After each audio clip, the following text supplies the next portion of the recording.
Hello ladies and gentlemen, welcome back. Force here, and today we will be taking a look at some gameplay footage from EverQuest Next. Today was the worldwide reveal of this game, and myself and a lot of other people are very excited by what we saw. We're starting off here taking a look at just some of the character animations and character design. I like the way they are designing the characters within this world. I think they've got a really pleasing look to them. Sort of a little over-exaggerated and cartoony-esque, and actually it's funny. The female wizard here that we're seeing doing some running now, she reminds me a lot of Elizabeth from BioShock Infinite, just artistically the way that she looks and the way that character's been designed. So yeah, we've got a bunch of movement that we're going to be taking a look at, and these are just sort of the different ways that characters will be able to move throughout the environment in EverQuest Next. Doing some floating, some leaping, using some sort of like teleporting abilities. Just very high maneuverability is something that they're really going to be trying to have in this game. And we get a nice cinematic pose at the end of that here with these two. And then also just a nice little flyby of the Ashfang environment. And speaking of the environment, now's a good time to mention the voxel-based nature of this game.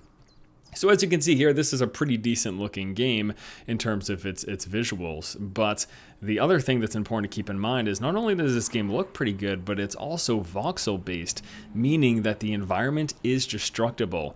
Now I've come to find that it does recharge over time, so as you destroy things, they will eventually respawn.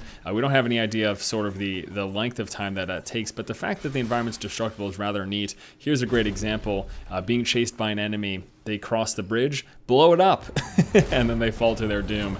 And then we've got the warrior here doing a nice little whirlwind and taking down a few of those walls and pillars, just because this is an environment that will respond to what you're doing. You know, this is something that when I first played Red Faction, I thought was amazing. And obviously you can compare this to a game like Minecraft, but I think it's more akin to a game like Red Faction, where, you know, you shoot a rocket launcher at a wall and it blows up and there's a huge crater left, and that's the sort of gameplay elements that we're going to see come into play here. We also got some combat now that we're moving into. Really cool looking ability there from the wizard, and then we're going to actually see another very cool looking ability right here.